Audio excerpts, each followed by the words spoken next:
This is Local Edition. My name is Brad Pomerance. We're in Sacramento today, and all I can say is I knew you win. I knew Lorena Gonzalez before she was an assemblywoman. In fact, about 2 hours before, because I interviewed you on the very first day of your tenure, right before your swearing in. Right, my first interview as a assemblywoman-elect. Exactly. But now, 2 years later, you are in the Atlantic. I don't even know what to say, other than when I saw this, I just got a big smile on my face. I mean, as a Californian, how could you not be proud of a member who's in office for over 2 years just, that says the California Democrat is setting the national agenda? Lorena Gonzalez, that's you. Oh, that's you. Extremely generous, but thank you. And your daughter's in studio right now. Let's talk about the last 2 years, because we've gotten to know each other, and we've talked about a lot of your legislation, but I didn't add it up, whereas this reporter did. What went right the last 2 years that you were so successful with so many big pieces of legislation? Well, largely, I don't have that innate thing that people have in their mind that says, you know, maybe that's too big, or maybe you shouldn't do that. And I always credit to having two older brothers who would dare me to try big things. And so I came in, and I think in a lot of ways I just said, hey, I know some of the things I want to get done. I've worked with workers for a long time. You had been a union official, union representative. An organizer, right? And so I said, these are the things I want to do. And we had a couple people who said, hey, slow down. And I'm like, why? What's the worst that's going to happen? And the article talks about the folks that told you to slow down. Some could argue would be your natural allies, like the Women's Caucus, when you were talking about paid sick days for all private sector workers. Right, and it was, you know, we had just passed minimum wage increase, and so there was just a lot of like, I get it, but you know, maybe we should wait a few years. And my impression has always been this is a real world problem, and we know that there's a lot of stuff out there that is. And when you talk to workers and you talk to people day in and day out, you realize, what can I do to just make their lives a little bit better? And it's interesting you mention that, because so often you speak with just folks who vote occasionally, they're a bit engaged but not completely engaged, and they say, you know, I just don't feel like government impacts me. But what this article reaffirms is that you've been looking for those little things that have big impacts on as many people as possible. Absolutely, and you know, if you just go talk to folks, everyday folks, and again, people who might be registered, miss some elections, and you say, what would make your life a little easier? I'm a single mom, and so I always kind of hone in on the single moms too, and I'm like, does this happen? And sick days, as much as it applies obviously to everybody, that really was for those moms who their kids get sick. And they have to choose between whether or not they stay home with their child or take them to the doctor, or whether they go to work. That's an unfair choice. And what our viewers may not realize is the legislation, which was signed by the governor guaranteeing paid sick days, was revolutionary. It was the first in the nation.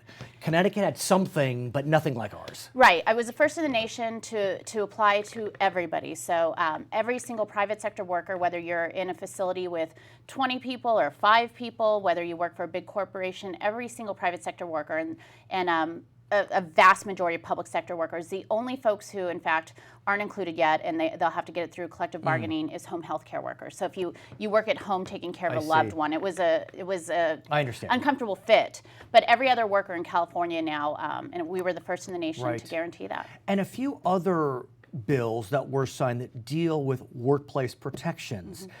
One of them deals with NFL cheerleaders. And, you know, again, it's the cheerleaders, but I got to tell you, one of my family's closest friends, she was a Raiderette in the 80s.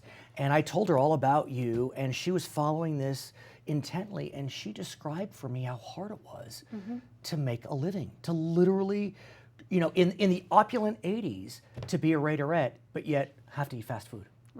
Right, absolutely. And so when this came to light, you know, it's a national problem, and we have lawsuits in and out of states throughout the nation, and it just seems so obvious, you know, every other person, game day, is paid at least a minimum wage. Let's make them employees. So that one I thought was important to me, although it affects a very small number of women. I think it says something about our treatment of women in the workplace, and we're all talking about pay equity now. This is the That's true. The Democrats true and pay, Republicans. Yes, true pay equity is you get paid. something. What about grocery store workers? Tell us about them and what you did through your legislation. Well, I'm really excited. It's also a first in nation bill. And what we're seeing right now is a lot of these giant grocery store chains being kind of merged and acquiesced on it becomes almost a Wall Street game. You know, 70% of the grocery industry is now owned by private equity firms. It used to be a mom and pop thing. Right. So when this happens, we kind of lose sight of the workers. And so, you know, when you keep having sale after sale, you want to make sure that that's still a good middle class career. It's a backbone of so many of our communities. Everybody knows somebody who worked at the grocery store and who could make a living off of it, Right. have a house, send their kids to college. So this just protects them in those times of sale and acquisition and allows them to prove themselves to a new employer. I see. So 90 days, they get to stay on. They get to show, you know, what they provide, and it adds continuity. And if, you know, they also get that notice that maybe they won't have a job in 90 days, allows them to go look for another one. So at It's a buffer. the grocery store, we see aisle after aisle of diapers, and they're expensive. They really are expensive. I was a father. I still am a Right. father, but I remember I was blown away at how much money we were spending on diapers, and there's no choice. And you look toward an innovative solution. Talk to us about that. Still looking towards it. So for the last 2 years, I've been working. I've had 3 diaper bills from different angles, but really trying to figure out a way to make diapers more affordable for working families. Has any of the bills passed out yet? Last year, I had a bill get all the way to Senate Appropriations. Okay. This year, I have my diaper tax bill, which would eliminate taxes on diapers. Okay. It was a weird thing that I've never seen before. It was held over in appropriations for Okay. next year. So they didn't kill it. I get another Okay, chance so we're in still January. we're still working on We're that. still live. In fact, we're going to do a lot of organizing this kind of after session to make sure people understand. I mean, we don't pay sales tax on food, Right. on pharmaceuticals. Right. Diapers aren't a luxury; they're a need, and it doesn't make sense that we charge sales tax on top of the cost. When those kids get out of diapers, they go to school. And when they go to school, they arguably need to get vaccinated. What a year this was, Lorena Gonzalez.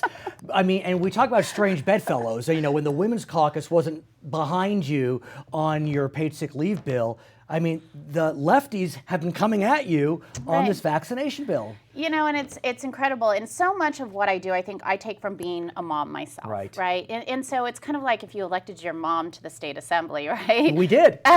Basically. Right. And so when the vaccination issue came up at Disneyland, I did what I think any mother does, right? You call the pediatrician. Well, in the legislature, we have a senator pediatrician. So I called Richard Dr. Pan Right. and I said, we've got to be able to do more. And he knew what we were getting into, and he said, are you sure? And I said, I want to be the principal co-author, Right. but I want you to lead the way. You're the doctor. Sure, I'm a sure. mom, but I know what's right, and what's right is to make sure that all of our children are safe. Were you surprised at the coalition, both left and right, kind of far left, far right, one could argue, that came out against? You know, I had done enough work beforehand and had Nothing read enough that surprises you. I understood what was coming. Nothing does surprise me.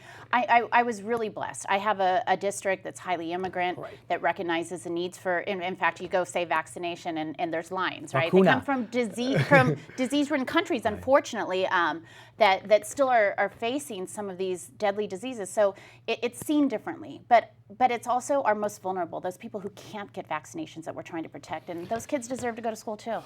All I can say again is I knew you win. I congratulate you Thank on you. the outstanding coverage from The Atlantic. They call Lorena Gonzalez the California Democrat setting the national agenda.